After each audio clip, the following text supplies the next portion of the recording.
ই কিয় গোটা ইয়াৰ নেচাৰটো কিয় এনেকুৱা ইয়াক জোকাৰি দিলেও এই চুকটো গৈ এফালে নাপায়গে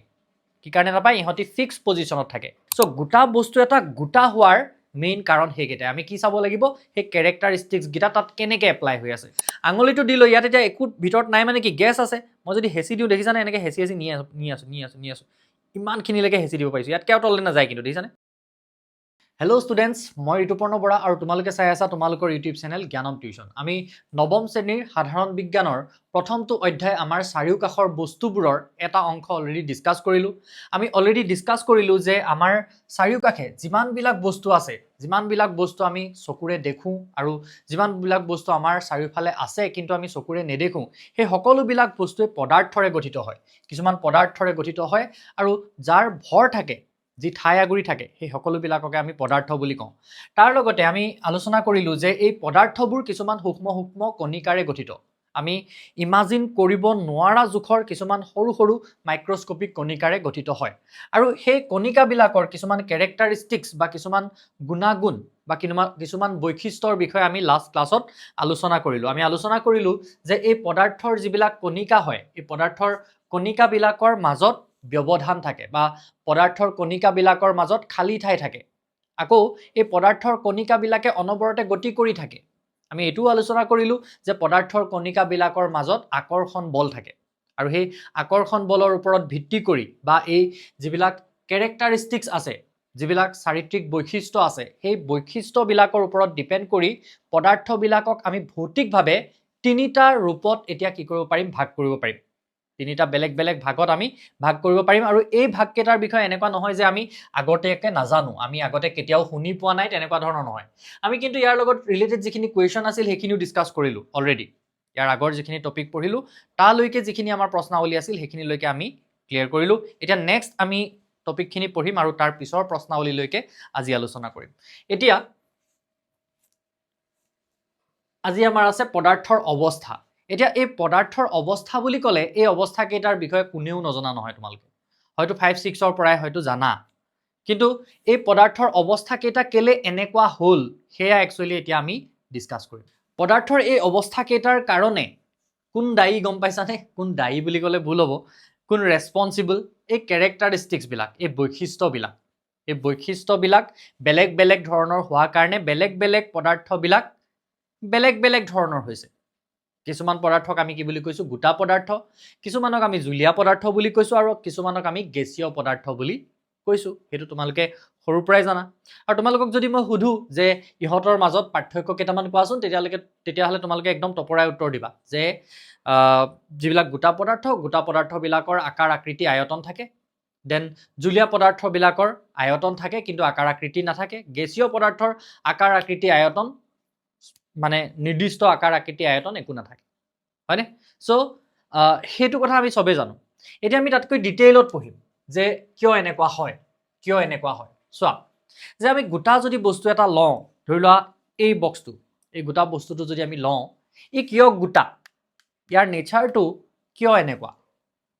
আমি যিকিটা ক্যাৰেক্টাৰিষ্টিক্সৰ কথা অলৰেডি অধ্যয়ন কৰিলো আমি যিকিটা এই বৈশিষ্ট্যৰ কথা আলোচনা কৰিলো পদাৰ্থৰ কণিকাবিলাকৰ তাৰ কোন কেইটা বৈশিষ্ট্য ইয়াত আছে বৈশিষ্ট্যকেইটা কি ধৰণে ইয়াত প্ৰয়োগ হৈ আছে আমি চাব লাগিব হয়নে প্ৰথম বৈশিষ্ট্যটোৱে কি কৈছিল যে পদাৰ্থৰ কণিকাবিলাকৰ মাজত ব্যৱধান থাকে এতিয়া এই গোটা পদাৰ্থটোৰ ইয়াৰ মাজত ব্যৱধান আছে নে এতিয়া তোমালোকৰ মতে এই গোটা বস্তুটোৰ কণিকাবিলাকৰ মাজত ব্যৱধান খুব বেছিকে আছে নে কমকে আছে তোমালোকৰ মতে খুব কম ব্যৱধান থাকে দেন আমি যদি দ্বিতীয় ক্যাৰেক্টাৰিষ্টিক্সটোলে যাওঁ যে পদাৰ্থৰ কণিকাবিলাকে অনবৰতে গতি কৰি থাকে তেতিয়াহলে এই গোটা পদাৰ্থটোৰ কণিকাবিলাকে অনবৰতে ফ্ৰীলি গতি কৰি থাকিব পাৰিবনে নোৱাৰে কিয় ফ্ৰীলি গতি কৰি থাকিব নোৱাৰে কাৰণ ইহঁতি ফিক্স পজিশনত বান্ধ খাই থাকে এখিনিত থকা কণিকাটো ইহঁতৰ পজিশন বিলাক ফিক্স হয় ইয়াক জোকাৰি দিলেও এই চুকটো গৈ এফালে নাপায়গে কি কাৰণে নাপায় ইহঁতি ফিক্স পজিশনত থাকে এই ফিক্স পজিশনত কিয় থাকে হেতুক যদি আমি চাবলৈ যাওঁ তেতিয়া আকৌ আমি থাৰ্ড যেটো আমাৰ ক্যাৰেক্টাৰিষ্টিক্স আমি পাইছিলো বৈশিষ্ট্য পাইছিলো পদাৰ্থৰ কণিকাবিলাকৰ হেতু অকনমান ভাবি চাব লাগিব আমি কি পঢ়িছিলো যে পদাৰ্থৰ কণিকাবিলাকৰ মাজত আকৰ্ষণ বল থাকে তেতিয়ালে ভাবিছো আসুন এই গোটা পদাৰ্থটো বা এই গোটা বস্তুটোৰ কণিকাবিলাকৰ মাজৰ আকৰ্ষণ বলটো বেছি নে কম তাৰ মানে খুব বেছি আমি যদি আটাইকেইটা অৱস্থাকে তুলনা কৰোঁ এই গোটা জুলীয়া আৰু গেছীয় অৱস্থা তাৰ ভিতৰত আটাইতকৈ এট্ৰেক্টিভ ফ'ৰ্চ বা আকৰ্ষণ বল কাৰ বেছি হ'ব তেতিয়াহ'লে এই গোটা বস্তুটোৰ ক্ষেত্ৰত আটাইতকৈ বেছি হ'ব হয়নে সো গোটা বস্তু এটা গোটা হোৱাৰ মেইন কাৰণ সেইকেইটা আমি কি চাব লাগিব সেই কেৰেক্টাৰিষ্টিক্স গিটা তাত কেনেকৈ এপ্লাই হৈ আছে এক আমি কি গম পালো যে ইহঁতৰ কণিকাবিলাকৰ মাজত ব্যৱধান একেবাৰে কম থাকে দ্বিতীয় কথাটো আমি কি গম পালো যে ইহঁতৰ কণিকাবিলাক নিজৰ ঠাইত নিজৰ ফিক্স পজিশ্যনত থাকে আৰু সেই বান্ধ খাই থকাৰ কাৰণটো কি গম পালো আমি থাৰ্ড কেৰেক্টাৰিষ্টিক্সটো যে ইয়াৰ এই কণিকাবিলাকৰ মাজত থকা আকৰ্ষণ বলটো আটাইতকৈ বেছি হয় এতিয়া সকলোবিলাক গোটা পদাৰ্থৰ ক্ষেত্ৰত আমি একে ধৰণৰ আচৰণ দেখিবলৈ নাপাওঁ বা একে ধৰণৰ সিহঁতৰ বিহেভিয়াৰ আমি দেখিবলৈ নাপাওঁ যেনে আমি যদি বেলেগ বেলেগ ধৰণৰ কেইটামান বস্তু চাওঁ সিহঁতক মৰিয়াই চাওঁ সিহঁতক টানি চাওঁ সিহঁতক আমি চেপি চাওঁ গোটা পদাৰ্থ বেলেগ বেলেগ লৈ যেনে আমি যদি কাঠ এটুকুৰা মৰিয়াই চাওঁ যেনিবা কাঠ এটুকুৰা ওপৰৰ পৰা পেলাই দিলোঁ কাঠ এটুকুৰা ওপৰৰ পৰা এনেকৈ পেলাই দিলে সহজে ভাঙি নাযায় কিন্তু আমি যদি গ্লাছ এটুকুৰা লৈ পিনি গ্লাছ এখন লৈ যদি আমি পেলাই দিওঁ ফ্ল'ৰত তেতিয়াহ'লে সি কি হৈ যায় ভাঙি যায় আকৌ তেনেকৈ আমি যদি স্পঞ্জ এটুকুৰা লৈ জোৰেৰে চেপি দিওঁ তেতিয়াহ'লে আমি কি দেখিম যে স্পঞ্জ টুকুৰা আয়তনটো কমি যায় কিন্তু কাঠ এটুকুৰা বা লোহা এটুকুৰা আমি এনেকৈ হাতেৰে চেপি তেনেকুৱা কৰিব পাৰোঁ জানো নোৱাৰোঁ হয়নে তাৰ মানে সেই গোটা যদিও গোটা পদাৰ্থবিলাকৰ সেই আচৰণকেইটাৰ বিষয়ে আমি পঢ়িবলৈ পালোঁ সেই কেৰেক্টাৰিষ্টিক্সবিলাকৰ বিষয়ে আমি জানিবলৈ পালোঁ কিন্তু বেলেগ বেলেগ পদাৰ্থৰ ক্ষেত্ৰত বেলেগ বেলেগ গোটা পদাৰ্থৰ ক্ষেত্ৰত কি দেখিবলৈ পাম আমি কিছুমান ব্যতিক্ৰম দেখিবলৈ পাম কিছুমান পদাৰ্থৰ ক্ষেত্ৰত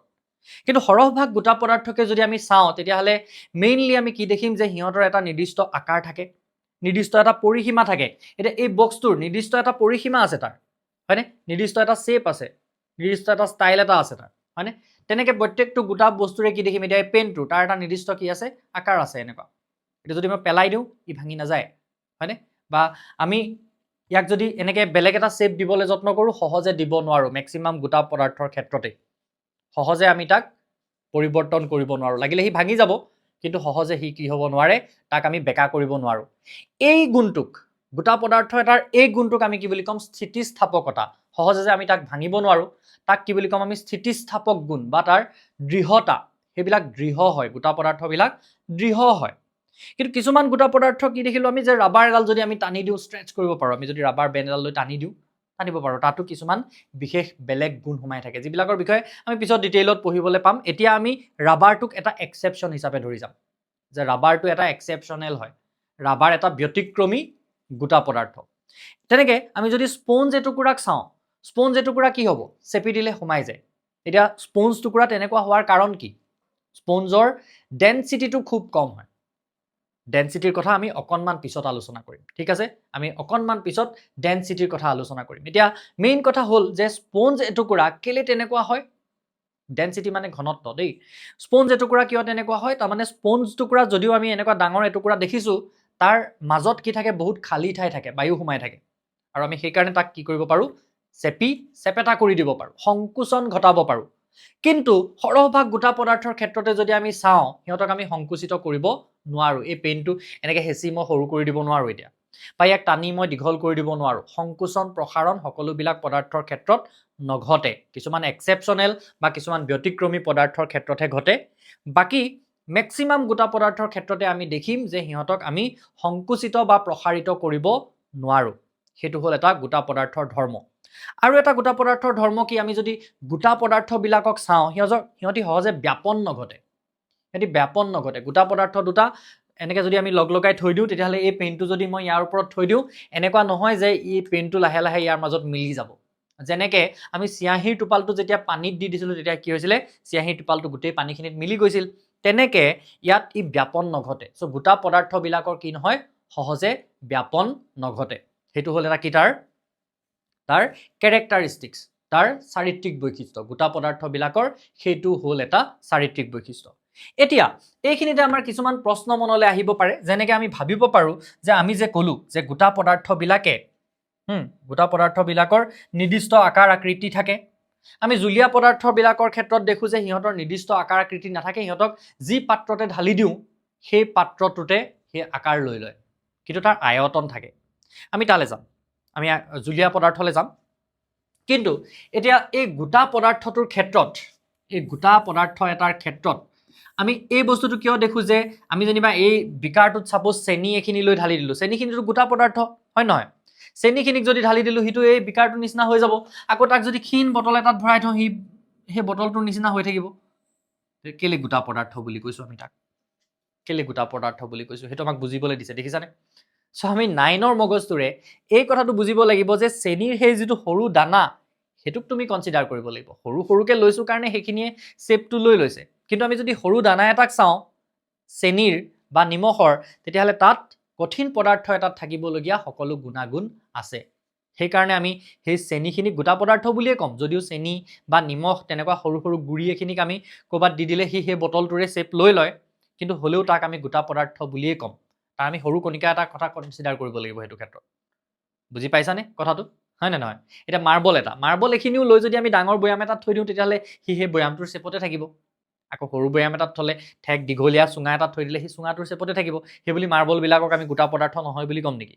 ঠিক তেনেকুৱা ধৰণৰ কথা এইটো ক্ষেত্ৰত খাটে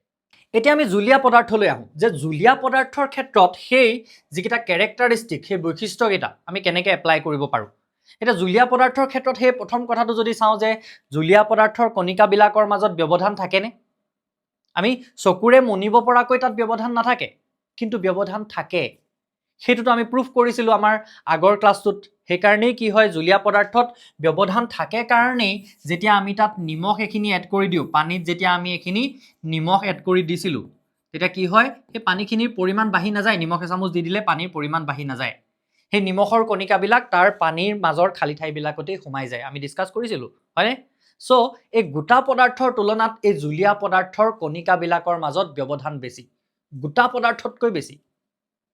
এনেকুৱা নহয় যে আমি চকুৰে দেখিব পৰাকে একদম ডাঙৰ ডাঙৰ বিন্ধা থাকে তেনেকুৱা নহয় কিন্তু কি হয় এই গোটা পদাৰ্থতকৈ জুলীয়া পদাৰ্থৰ কণিকাবিলাকৰ মাজত থকা ব্যৱধান বেছি হয় এটা সেকেন্ড ক্যাৰেক্টাৰিষ্টিক্স তুলে আহো সেকেন্ড ক্যাৰেক্টাৰিষ্টিক্সটো কি আছিল যে এই পদাৰ্থৰ কণিকাবিলাকে অনবৰতে গতি কৰি থাকে ৰেন্ডম মোশন মানে জধে মধে গতি কৰি থাকে আমি ইংলিশ মিডিয়ামত পঢ়াহেতেন তাক ৰেন্ডম মোশন বুলি পঢ়িলো জধে মধে যেনি তেনি গতি কৰি থাকে মানে যিকোনো ডাইৰেকশনত যিকোনো দিশত হিয়তি গতি কৰিব পাৰে গতিকে হেতু ফালৰ পৰা চালে আমি কি দেখিলো যে জুলীয়া পদাৰ্থবিলাকে গতি কৰিব পাৰে নে নোৱাৰে কণিকাবিলাকে পাৰে আমি যদি পানী এখিনি বটল এটাত লৈ এনেকে জুকাৰি দিও সেই ওপৰত থকা পানীখিনি ওপৰত তলত থকাখিনি তলতে থাকিব নেকি নাথাকে যেনি তেনি গুচি যাব হয়নে সো তাৰ মানে এই জুলীয়া পদাৰ্থৰ কণিকাবিলাকে কি কৰিব পাৰে গতি কৰিব পাৰে ইফালে ইফালে ঘূৰিব পাৰে ফ্ৰীলি মুভ কৰিব পাৰে তেতিয়া হলে এই কেলে ফ্ৰীলি মুভ কৰিব পাৰে হেতু আকৌ আমি থাৰ্ড ক্যাৰেক্টাৰিষ্টিক্সটোৰ পৰা চাম যেনেকৈ আমি গোটা পদাৰ্থৰ ক্ষেত্ৰত সেই গোটা পদাৰ্থৰ কণিকাবিলাকে মুভ কৰিব নোৱাৰে কিয় মুভ কৰিব নোৱাৰে তো আমি থাৰ্ড ক্যাৰেক্টাৰিষ্টিক্সটোৰ লগত মিলাইছিলো ইয়াতো আমি মিলাব পাৰো আমাৰ থাৰ্ড ক্যাৰেক্টাৰিষ্টিক্সটোৱে কি কৈছিলে যে পদাৰ্থৰ কণিকাবিলাকৰ মাজত আকৰ্ষণ বল থাকে তাৰ মানে এই জুলীয়া পদাৰ্থৰ কণিকাবিলাকৰ মাজত যেটো আকৰ্ষণ বল থাকিব জুলীয়া পদাৰ্থৰ কণিকাবিলাকৰ মাজত যেটো আকৰ্ষণ বল থাকিব সেই আকৰ্ষণ বলটো এই গোটা পদাৰ্থৰ কণিকাবিলাকৰ তুলনাত কি হ'ব কম হ'ব ইহঁতৰ এই কণিকাবিলাকৰ মাজত যটো এইটো কণিকাৰ মাজতো থাকিব পাৰিব এনেকৈ আকৰ্ষণ সো এনেকৈ যে থিয়ৰকে থাকিব পাৰে বা এটা সিজিলকে থাকিব পাৰে এনেকুৱা নহয় যেনি তেনি আকৰ্ষণ কৰি থাকিব পাৰে হয় নহয় কিন্তু সেই আকৰ্ষণ বলটো কি হ'ব গোটা পদাৰ্থৰ তুলনাত কম হ'ব গোটা পদাৰ্থত হেতু বেছি জুলীয়া পদাৰ্থত এই আকৰ্ষণটো তুলনামূলকভাৱে কম হয় সেই কাৰণে জুলীয়া পদাৰ্থৰ কণিকাবিলাকে গতি কৰি থাকিব পাৰে আমি পঢ়িছিলো যে এই যিবিলাক গোটা পদাৰ্থবিলাক কি হয় স্থিতিস্থাপক গুণ সম্পন্ন বা গোটা পদাৰ্থবিলাক দৃঢ় হয় গোটা পদাৰ্থবিলাক সেই কাৰণে কি নহয় বৈ নাযায় সাধাৰণতে গোটা পদাৰ্থত আমি থৈ দিলে হি বৈ গুছি নাযায় কিন্তু পানী এখিনি যেতিয়া আমি পেলাই দিও পানীখিনি কি হৈ যায় পানীখিনি বৈ যাব পাৰে হয়নে পানী বৈ যাব পাৰে তাৰ মানে পানী প্ৰবাহিত হ'ব পাৰে পানী প্ৰবাহী হয় কি কাৰণে প্ৰবাহী হয় এই গুণটোৰ কাৰণে কাৰণ পানীৰ কণিকাবিলাকে কোনো নিৰ্দিষ্ট ফিক্স পজিশনত বান্ধ খাই নাথাকে যেনেকৈ মই গোটা পদাৰ্থৰ কথা কৈছিলো যে গোটা পদাৰ্থৰ কণিকাবিলাক ফিক্স পজিশনত বান্ধ খাই থাকে সেইকাৰণে হেতক লৰচৰ কৰিলেও গোটেই কণিকাবোৰ ইফাল ইফাল হৈ নাযায় এই পেনটো জুকাৰি দিলে এই ফালৰ মূৰটো এফালে গুচি নাযায় ফিক্স পজিশনত থাকে কিন্তু এই জুলীয়া পদাৰ্থৰ কণিকাবিলাকৰ কোনো ফিক্স পজিশন নাথাকে কোনো নিৰ্দিষ্ট স্থান নাথাকে কি কাৰণে নাথাকে কাৰণ হিহঁতৰ মাজৰ আকৰ্ষণ বলটো তুলনামূলকভাৱে কম হয় কিন্তু আমি লগতে কি জানিছিলো আগৰ পৰা যে জুলীয়া পদাৰ্থবিলাকৰ আয়তন থাকে নিৰ্দিষ্ট আয়তন থাকে হেতুক আমি কেনেকৈ ডেসক্ৰাইব কৰিম চোৱাচোন জুলীয়া পদাৰ্থ এটাৰ নিৰ্দিষ্ট আয়তন থাকে মানে আয়তন মানে কি ভলিউম আমি কেনেকৈ জুখো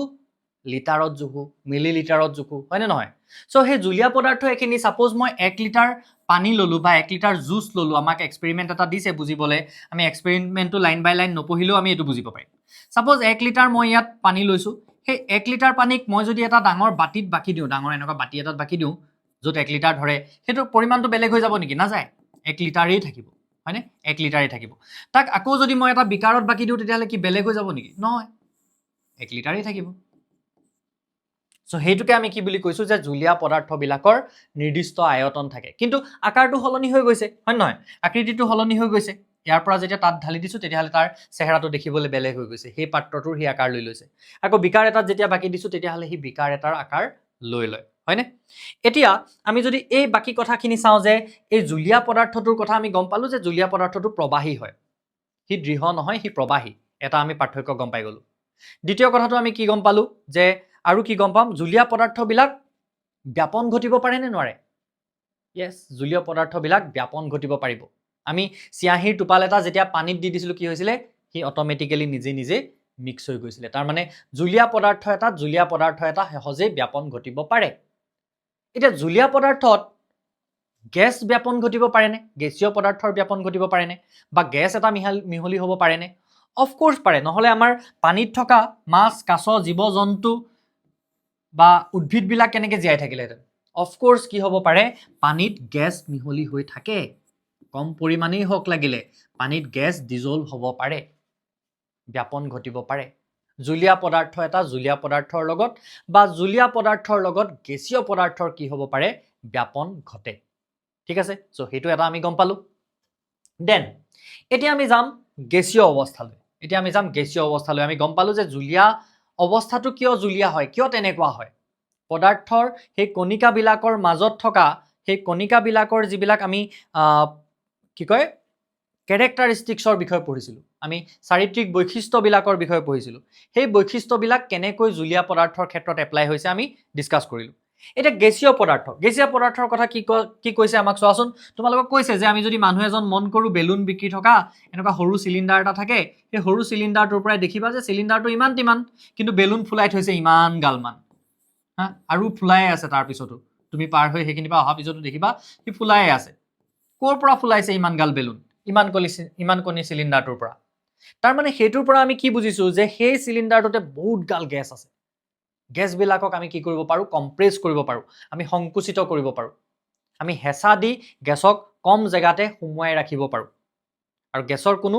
নিৰ্দিষ্ট আকাৰ কোনো আকৃতি নাথাকে গ্যাস বিলাক আমি নেদেখো কেলে বাৰু আমি লাষ্ট ক্লাছতো কৈছিলো ন গ্যাস বিলাক কিয় নেদেখো আমি আলোচনা কৰিম এতিয়া ঠিক আছে সো ইয়াত এতিয়া ক্যাৰেক্টাৰিষ্টিক্স গিটা কেনেকে আমি এপ্লাই কৰিব পাৰিম ইয়াত পদাৰ্থৰ কণিকাৰ বৈশিষ্ট্যবোৰ কেনেকে এপ্লাই কৰিব পাৰিম গেছীয় পদাৰ্থৰ ক্ষেত্ৰত চোৱা এতিয়া গেছীয় পদাৰ্থৰ ক্ষেত্ৰত আমি প্ৰথম বৈশিষ্ট্যটো কি পাইছিলো পদাৰ্থৰ কণিকাৰ যে ব্যৱধান থাকে বহুত বেছি ব্যৱধান থাকে এই যে আমি মাত্ৰ কলো যে কিয় আমি নেদেখো গেছৰ কণিকা বিলাক কাৰণ আমি প্ৰথম ক্লাছটোত ডিসকাস কৰিছিলো যে কণিকা বিলাক পদাৰ্থৰ কণিকা বিলাক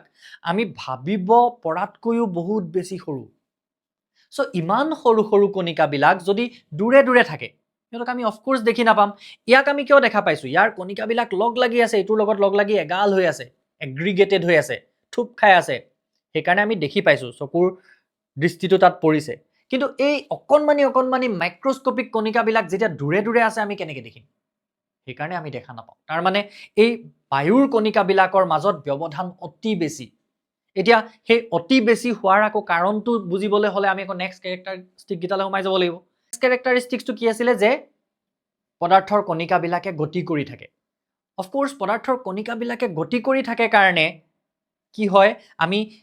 সেন্ট এটা মাৰি দিলো যেনিবা সেন্টটো কি হৈ যায় বায়ুৰ মাজত ব্যাপন হৈ গল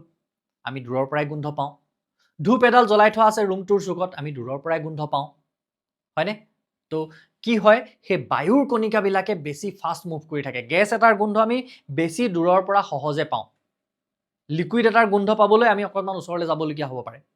হয়নে সলিড এটাৰ গোন্ধ পাবলৈ তাতকেও আমি ওচৰলৈ যাব লাগিব কাৰণ সহজে হি কি নহয় মুভ কৰি নাথাকে তাৰ পাৰ্টিকল বিলাক বুইছানে কথাটো পাৰ্টিকলছ বিলাক মুভ কৰি নাথাকে কিন্তু গেছীয় পদাৰ্থৰ ক্ষেত্ৰত পাৰ্টিকলছ বিলাক একদম এনি টাইম কি হয় ফাষ্ট মুভ কৰি থাকে এনি টাইম ইফালে হিফালে কি কৰি থাকে ইয়াৰ কণিকা বিলাক মুভ কৰি থাকে ইফালে হি কি কৰি থাকে মুভ কৰি থাকে হল 2 নম্বৰ কেৰেক্টাৰিষ্টিক্সটো আমি গম পালোঁ কেৰেক্টাৰিষ্টিক্সটো আমি কিহৰ ক্ষেত্ৰত দেখিছোঁ সেই তেনেকৈ আমি যে গোন্ধ পাওঁ দূৰৰ পৰাই বস্তু এটা সেইটো কাৰণে পাওঁ হল বুজি পালোঁ এতিয়া নেক্সট কথাটো হ'ল যে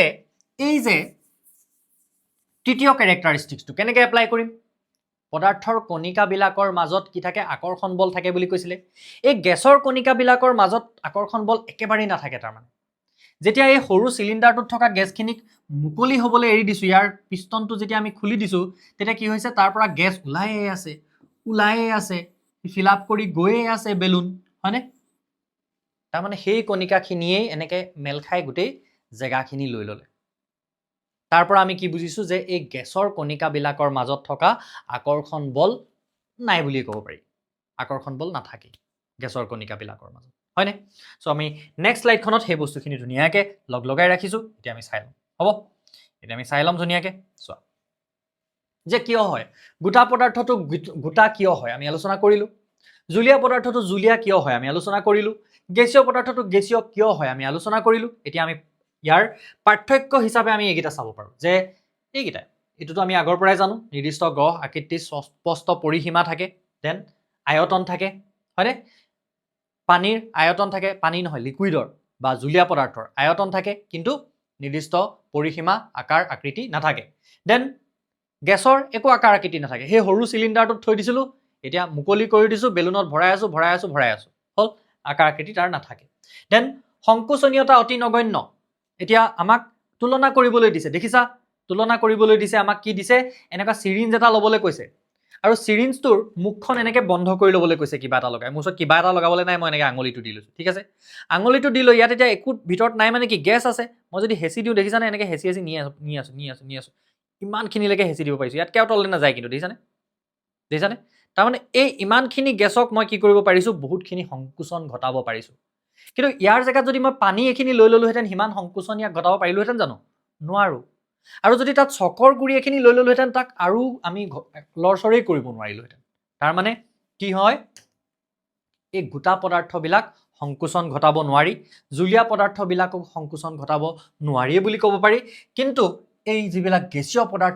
পদাৰ্থবিলাক কি হয় তীব্ৰ সংকোচনশীলতা সিহঁতৰ থাকে সেইকাৰণে সিহঁতক আমি কি কৰিব পাৰোঁ বহুত বেছি সংকুচিত কৰিব পাৰোঁ দেন গোটা পদাৰ্থবোৰ দৃঢ় হয় সেইটো আলোচনা কৰিলোঁ অলৰেডি হয়নে আলোচনা কৰাবোৰেই ইয়াত লিখি ৰাখিছোঁ জুলীয়া পদাৰ্থবোৰ দৃঢ় নহয় ইহঁত প্ৰবাহী জুলীয়া পদাৰ্থবোৰ দৃঢ় নহয় ইহঁতো প্ৰবাহী ইয়াত গেছীয় লিখিব লাগিছিলে জুলীয়া লিখিলোঁ এইটো শুদ্ধ কৰি ল'ব লাগিব দেই গেছীয় হ'ব লাগিছিল কোনো কথা নাই দেন সাধাৰণতে ব্যাপন নহয় গোটা পদাৰ্থবিলাকৰ ব্যাপন হ'ব পাৰে জানো গোটা পদাৰ্থবিলাক ইটো ইটোৰ মাজত মিহলি হৈ নাযায় ব্যাপন নহয়ে সাধাৰণতে বাদ দিয়া আৰু জুলীয়া পদাৰ্থবিলাক কি হয় ব্যাপনশীল হয় জুলীয়া পদাৰ্থবিলাক ইটোৰ লগত ইটো মিক্স হ'ব পাৰে ব্যাপন হয়নে কিছুমান এক্সেপশ্যন থাকিব পাৰে যেনেকৈ তেলৰ লগত পানীটো তেনেকৈ সহজে ব্যাপন হৈ নাযায় চ' এক্সেপশ্যন সকলোতে থাকিব এক্সেপশ্যন মানে কি ব্যতিক্ৰম বেলেগ ধৰণৰ অকণমান ব্যতিক্ৰমী সিহঁতি বুজি পাইছানে যেনেকৈ ৰাবাৰটো ব্যতিক্ৰমী আছিলে স্পঞ্জটো ব্যতিক্ৰমী আছিলে তেনেকুৱা ধৰণৰ এতিয়া গেছীয় পদাৰ্থবিলাক কি হয় তীব্ৰ ব্যাপনশীল গেছৰ লগত গেছটো সহজে মিহলি হৈ যাব পাৰে আমাৰ চাৰিওফালৰ পৰিৱেশটোতে কাৰ্বন ডাই অক্সাইড অক্সিজেন এইবিলাক ইটোৰ লগত সিটো ধুনীয়াকৈ কি হৈ থাকে মিহলি হৈ থাকে হয়নে এইখিনি আছিল আমাৰ কেৰেক্টাৰিষ্টিক্সৰ ওপৰত ডিপেণ্ড কৰি ভৌতিকভাৱে পদাৰ্থৰ শ্ৰেণী বিভাজন বুজিছানে সেই শ্ৰেণী বিভাজনটো আমি আগৰ পৰাই জানো গোটা জুলীয়া গেছীয় কি হয় আমি আগৰ পৰাই জানো কিন্তু কিয় হয় আজি আমি গম পালোঁ ঠিক আছে আমি কিন্তু লাইন বাই লাইন চাব লাগিব দেই কিতাপ সদায় লাইন বাই লাইন চাবা তোমালোকে মই এবাৰ লাইন বাই লাইন চাইছোঁ কিবা থাকি গৈছে নেকি য়েছ কি থাকি গৈছে কিবা এটা থাকি গৈছে কি থাকি গৈছে য়েছ যে এই যিবিলাক গেছীয় পদাৰ্থ এই গেছীয় পদাৰ্থবিলাকে কি হয় ফ্ৰীলি মুভ কৰিব পাৰে কাৰণে গেছবিলাকে কি কৰে যধে মধে ইফালে সিফালে ৰেণ্ডম মোশ্যনত কি কৰি থাকে গতি কৰি থাকে আৰু গতি কৰি থাকোঁতে ইহঁতি কি কৰে ইটো কণিকাই সিটো কণিকাৰ লগত খুন্দা মাৰে দেন ইফালে যায় পাত্ৰটোৰ বেৰত কি কৰে এনেকৈ খুন্দা মাৰে আৰু পাত্ৰটোৰ বেৰত এনেকৈ যে খুন্দা মাৰে তাত কি এটা প্ৰয়োগ কৰে এটা শক্তি প্ৰয়োগ কৰে সেই ফ'ৰ্চ পাৰ ইউনিট এৰিয়া তাৰ মানে প্ৰতি একক আয়তনত এই গেছে কিমান ভৰ দিছে বা কিমান হেঁচা দিছে সেইটোকে আমি কি বুলি ক'ব পাৰোঁ তাৰ প্ৰেছাৰ বুলি ক'ব পাৰোঁ গেছ এটাৰ প্ৰেছাৰ বুলি ক'ব পাৰোঁ বা চাপ বুলি ক'ব পাৰোঁ গম পাইছানে কি বুলি কৈছোঁ তাকে যে গেছীয় অৱস্থাত কণিকাবোৰে যাদৃচ্ছিকভাৱে এই যে মই কৈছোঁ যধে মধে গতি কৰি থাকে সেইটোক আমি কি বুলি কৈছোঁ যাদৃচ্ছিকভাৱে তীব্ৰ বেগত ঘূৰি ফুৰিব পাৰে এনেকুৱা চলনৰ বাবে কণিকাবোৰে পৰস্পৰক খুন্দা মাৰে আৰু ধাৰক পাত্ৰৰ বেৰতো খুন্দা মাৰে ধাৰক পাত্ৰৰ বেৰৰ প্ৰতি একক ক্ষেত্ৰত যিমান কি কয় ফ'ৰ্চ দিব পাৰে বা হেঁচা দিব পাৰে সেইটোকে আমি কি বুলি ক'ব পাৰোঁ চাপ সেইটোকে আমি কি বুলি ক'ব পাৰোঁ গেছৰ চাপ বুলি ক'ব পাৰোঁ এতিয়া এইখিনিতে ডেনচিটিৰ কথাটো আছে আমাৰ প্ৰশ্নটোতহে আছে পিছে ডেনচিটিৰ কথা যে ঘনত্ব ইয়াত ঘনত্ব কোনটো বস্তুৰ বেছি ঘনত্ব মানে কি ভাবাচোন ঘনত্ব মানে য'ত এই পদাৰ্থৰ কণিকাবোৰ ঘনকৈ থাকে মই যদি একেই আকাৰৰ একেই ধৰণৰ এটুকুৰা লোহা লওঁ আৰু একেই আকাৰৰ এটুকুৰা স্পঞ্জ লওঁ তাৰ কোনটোত বেছি পদাৰ্থ আছে কোৱাচোন নিশ্চয় পাৰিবা এইটো কথা যে পদাৰ্থ ক'ত বেছিকৈ আছে এই লোহাৰ টুকুৰাটোত সেইকাৰণে সি বহুত বেছি গধুৰ তাত বেছি কণিকা আছে তাৰমানে আৰু ইয়াত যদিও আমি ইমান ডাঙৰ তাক দেখিছোঁ সমানেই দেখিছোঁ ইয়াত সিমান কণিকা নাই তাৰ মাজত বহুত খালী ঠাই আছে চ' সেই বস্তুটোকে কি বুলি কোৱা হয় ঘনত্ব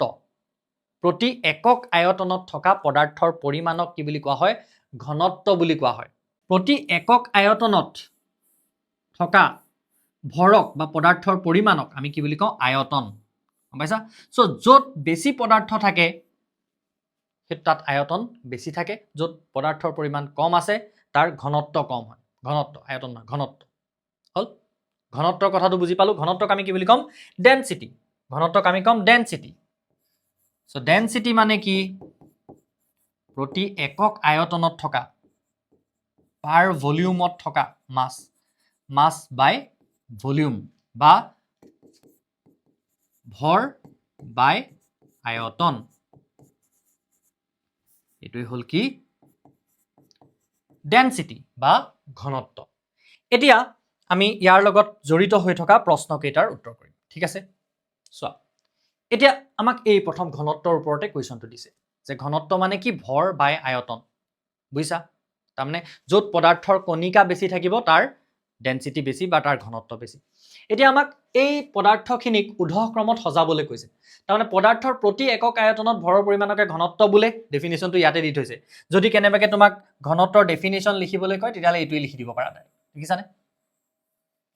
তাৰপিছত আমাক কি কৈছে যে তলৰ পদাৰ্থবোৰ ঘনত্বৰ ঊৰ্ধ্বক্ৰমত সজোৱা ইয়াত চোৱাচোন কি কি বস্তু আছে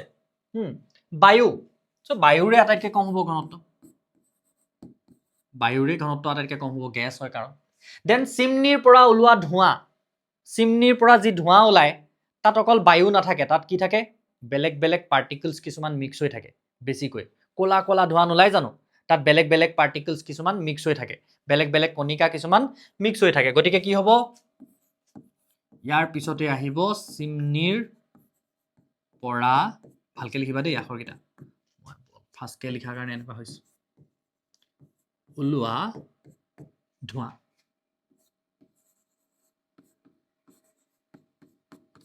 তাৰপিছত কি হ'ব চোৱাচোন এইকেইটাৰ ভিতৰত মৌ পানী চকমাটি কপাহ আৰু লো এইখিনিৰ ভিতৰত যদি চাওঁ কোনটো বেছি কম্প্ৰেছ কৰিব পাৰিম আমি কোনটো বেছি সংকোচনশীল অফক'ৰ্ছ ইয়াৰ ভিতৰত কি হ'ব কপাহক বেছি আমি সংকোচন কৰিব পাৰিম চ' নেক্সট আহিব কপাহ তাৰপিছত এইকেইটাৰ ভিতৰত বেলেগটো কোন হ'ব ইয়াৰ পিছত কপাহৰ পিছত পানীৰ ঘনত্ব পানীৰ পিছত কি হ'ব মৌ জুলীয়া পদাৰ্থবিলাকৰ ঘনত্ব সাধাৰণতে কি হয় গোটা পদাৰ্থতকৈ কম হয় তাৰপিছত মৌৰ পিছত কি আহিব ইয়াত চকমাটি আৰু লোক যদি আমি কম্পেয়াৰ কৰোঁ চকমাটি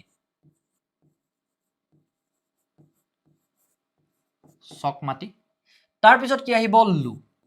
হয়নে চ' এইটো হ'ল কি ঘনত্বৰ ঊৰ্ধ্বক্ৰমত যেতিয়া সজাবলৈ কয় তোমালোকে সদায় কি কৰিব লাগিব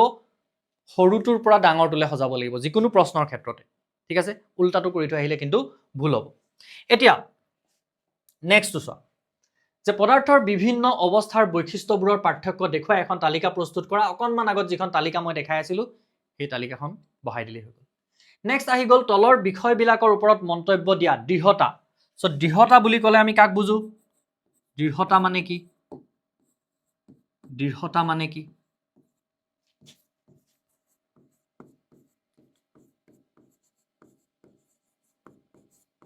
গোটা পদাৰ্থবিলাকৰ ক্ষেত্ৰত আমি কি দেখিবলৈ পাওঁ? দৃঢ়তা দেখিবলৈ পাওঁ। গোটা পদাৰ্থবোৰ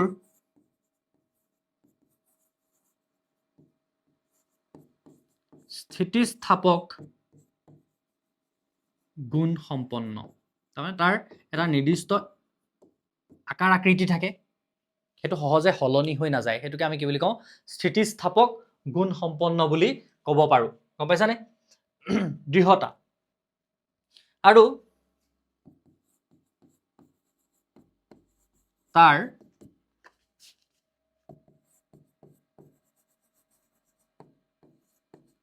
আকাৰ আকৃতি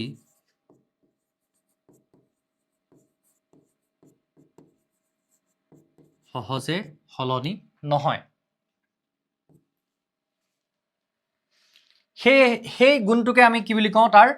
দৃঢ়তা বুলি কওঁ। সেই গুণটোকে আমি কি বুলি কওঁ? দৃঢ়তা বুলি কওঁ। আৰু লগতে লিখিব পাৰোঁ যে গোটা পদাৰ্থৰ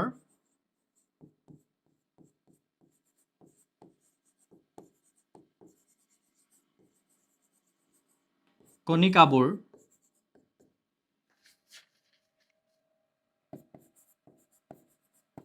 নিৰ্দিষ্ট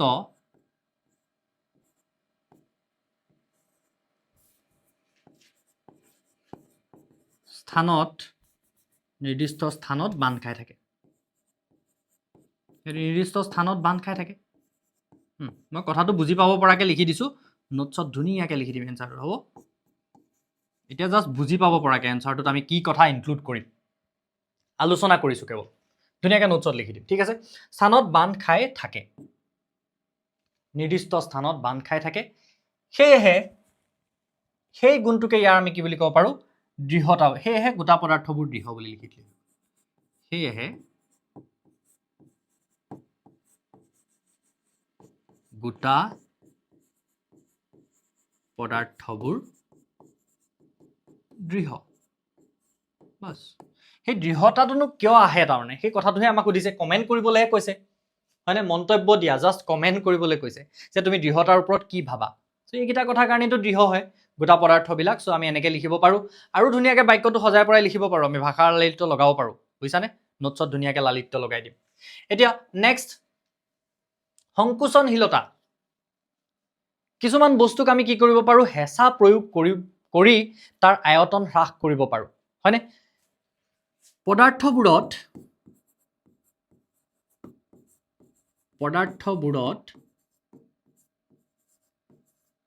হেঁচা দি বা শক্তি প্ৰয়োগ কৰি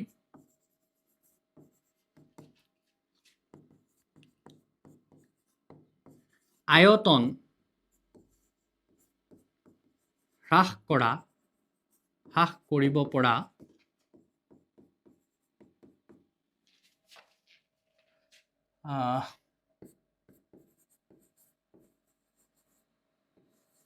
বৈশিষ্ট্যটোকে,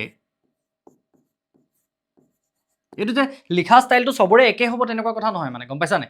সেই বস্তুটোৰ পৰা আমি বুজিছোঁ কি? সেই তেনেকুৱা এটা লিখিলেই হ'লে যে পদাৰ্থবোৰত হেঁচা দি বা শক্তি প্ৰয়োগ কৰি আয়তন হ্ৰাস কৰিব পৰা বৈশিষ্ট্যটোকে, পদাৰ্থটোৰ আমি কি বুলি ক'ম? সংকোচনশীলতা। সংকোচনশীলতা বোলে।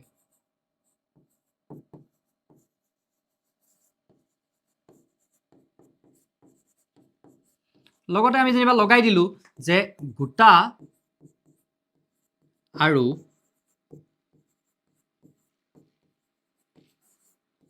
জুলীয়া পদাৰ্থৰ সংকোচনশীলতা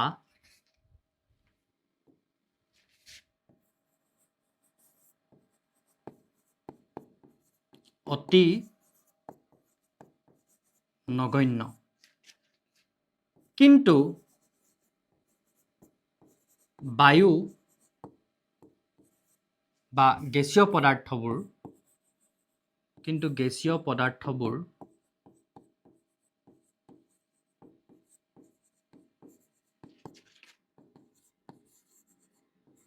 তীব্ৰ সংকোচনশীল বহুত বেছি আমি সংকোচন কৰিব পাৰোঁ হয়নে গেছীয় পদাৰ্থবোৰ সো এনেকৈ যদি আমি লিখি দিওঁ আমি সংকোচন মানে হয় কি সেইটো যে বুজি পাইছোঁ সেয়াও পৰীক্ষকজনে বুজি পাব লগতে আমি গোটা পদাৰ্থ আৰু জুলীয়া পদাৰ্থৰ যে সংকোচনীয়তা কম গেছৰ যে সংকোচনীয়তা বহুত বেছি সেই কথাটোও যে বুজি পাইছোঁ সেয়াও পৰীক্ষকজনে গম পাব ধুনীয়াকৈ হৈ গ'ল দেন আহিলে প্ৰবাহিতা প্ৰবাহিতা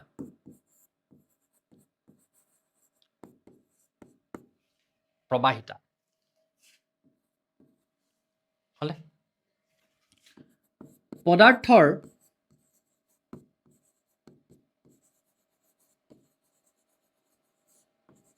কণিকাবোৰে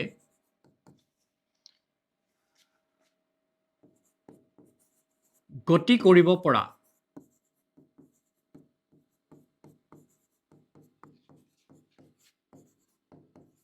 প্ৰৱণতাটোৱেই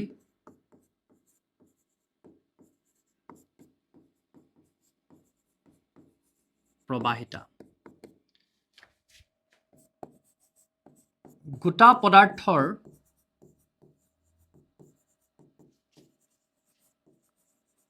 কণিকাবোৰ নিজ স্থানত বান্ধ খাই থাকে বাবে সিহঁত প্ৰবাহী নহয় ভালকৈ লিখিবা দেই আখৰ প্ৰবাহী নহয় এইটো হতটো এনেকৈ লিখিলে হৈ গ'ল ইয়াক আৰু বেলেগকৈ লিখিবলগীয়া নাই এনেকৈ লিখি দিলে হৈ যাব থাকে বাবে সিহঁত প্ৰবাহী নহয় আনহাতে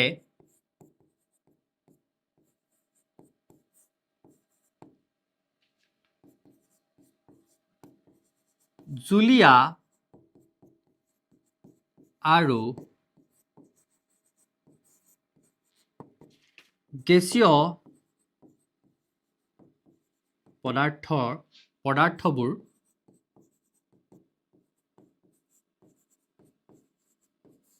প্ৰবাহী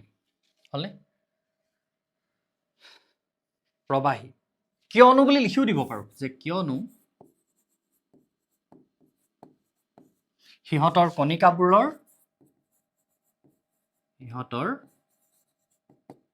কণিকাবোৰ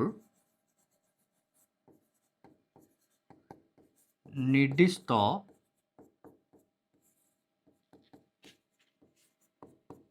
স্থানত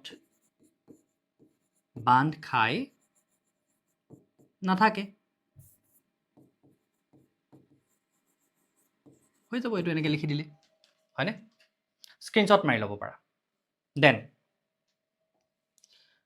তাৰপিছত কিহৰ ওপৰত লিখিবলৈ দিছে আমাক আকাৰ আকাৰ সো আকাৰ বুলি ক'লে আমি কি বুজি পাওঁ আকাৰ বুলি ক'লে কি বুজি পাওঁ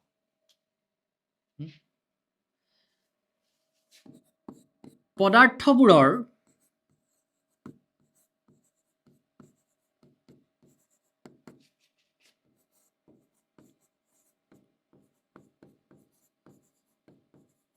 নিজ পৰিসীমাকে বা নিৰ্দিষ্ট পদাৰ্থবোৰ নিৰ্দিষ্ট পৰিসীমাত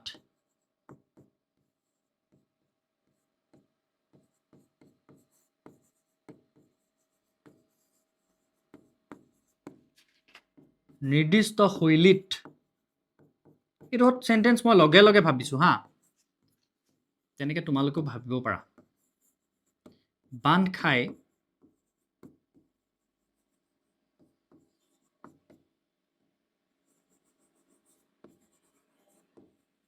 থাকিলে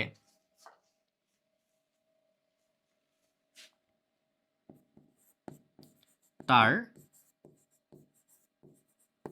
নিৰ্দিষ্ট আকাৰ থাকে তাৰপিছত লিখি দিলা যে গোটা পদাৰ্থৰ নিৰ্দিষ্ট আকাৰ আকৃতি থাকে কিন্তু জুলীয়া পদাৰ্থৰ নিৰ্দিষ্ট আকাৰ আকৃতি জুলীয়া আৰু গেছীয় পদাৰ্থৰ নিৰ্দিষ্ট আকাৰ নাথাকে লিখি দিলে হৈ গ'ল ধুনীয়াকৈ পিছৰকণ মই নিলিখিলেও তোমালোকে লিখিব পাৰিবা দেন গতি শক্তি মানে কি গতি শক্তি এই গতি শক্তিটোৰ কথা আমি গম পালো যে পদাৰ্থৰ কণিকাবিলাকে এই গতি কৰি থাকিব পৰা যিটো শক্তি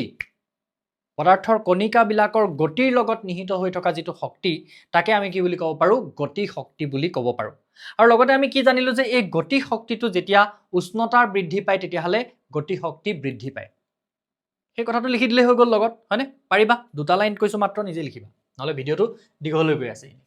দেন ঘনত্বৰ কথাটো আমি একদম ডেফিনিশ্যনটোতে পাইছিলো অকণমান আগৰ প্ৰশ্নটোতে যে ঘনত্ব মানে কি হয় সেইটো লিখিলা ঘনত্ব মানে কি হয় লিখাৰ পিছত তুমি কম্পেয়াৰ কৰিব পাৰিবানে যে গোটা পদাৰ্থৰ ঘনত্ব আটাইতকৈ বেছি জুলীয়া পদাৰ্থৰ ঘনত্ব গোটা পদাৰ্থৰ তুলনাত কম আৰু গেছীয় পদাৰ্থৰ ঘনত্ব একেবাৰেই কম লিখিব পাৰিম ধুনীয়াকৈ হয়নে নিশ্চয় পাৰিম সেইকণ পাৰিম আমি নোটছত বাৰু লিখিয়ে দিম দেন কাৰণ দৰ্শোৱা কোনো এটা বন্ধ পাত্ৰত গেছ ৰাখিলে সেই গেছে পাত্ৰটোৰ সকলো অংশ অধিকাৰ কৰে কাৰণ দৰ্শাবলৈ কৈছে এতিয়া গেছ এখিনি যদি এটা পাত্ৰত আমি ৰাখি থৈছো তেতিয়াহ'লে সেই গোটেই পাত্ৰটো অধিকাৰ কৰি লয় কিয় অকণমান আগত যে ডিছকাছ কৰিছিলোঁ যে গেছৰ কণিকাবোৰে অনবৰতে কি কৰি থাকে গতি কৰি থাকে প্ৰথম কথা দ্বিতীয় কথা কি গেছৰ কণিকাবিলাকৰ মাজত ব্যৱধান বহুত বেছি থাকে দেন গোটেইকেইটা কেৰেক্টাৰিষ্টিক আমি লগ লগাই লিখি দিব পাৰোঁ ইয়াক যে গেছৰ কণিকাবিলাকৰ মাজত আকৰ্ষণ বল একেবাৰেই কম একদম মেইন পইণ্ট কিন্তু ইয়াৰ কাৰণে এইটোহে এই প্ৰশ্নটোৰ উত্তৰটোৰ কাৰণে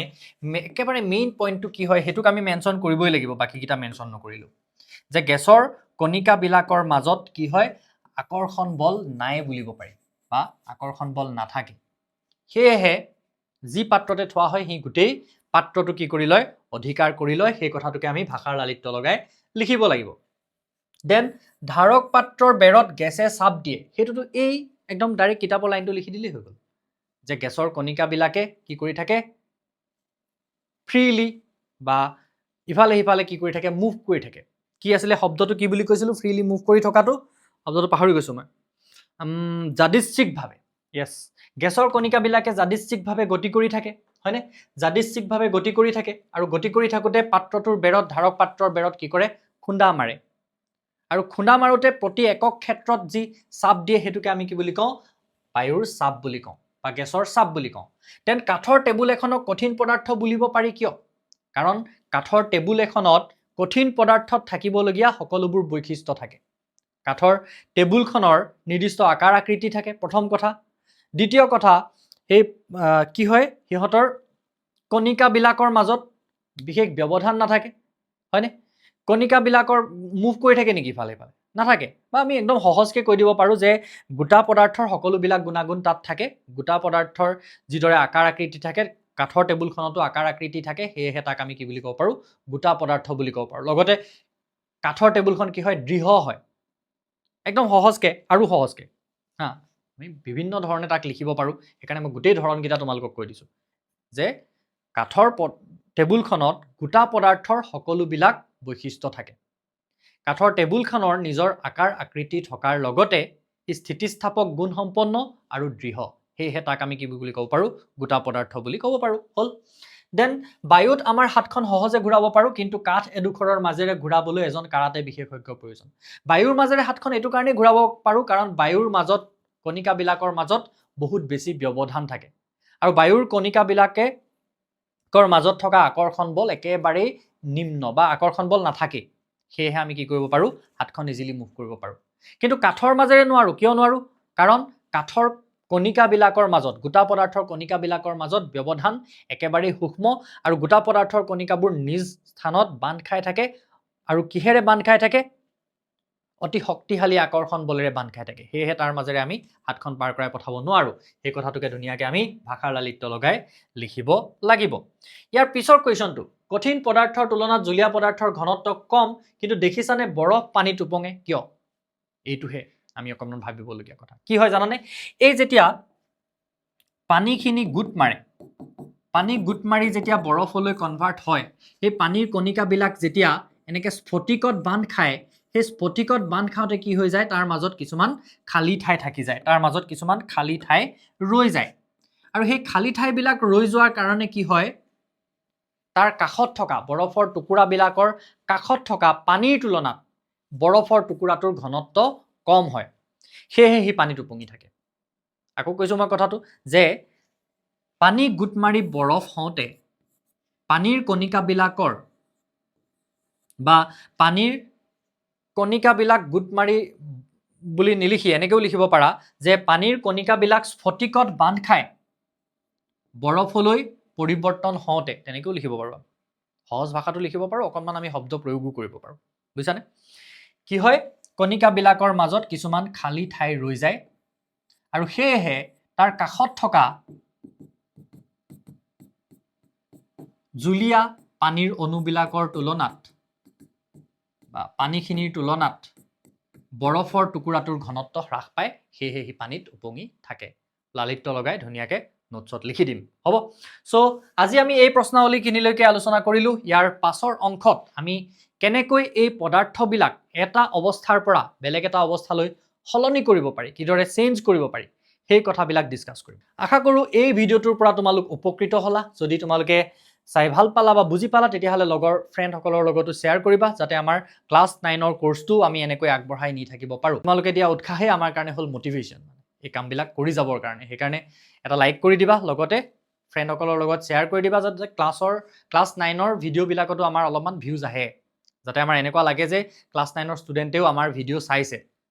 নহ'লেনো কিয় বনাবলৈ মন যাব। গতিকে অকণমান শ্বেয়াৰ কৰি দিবা। Thank U.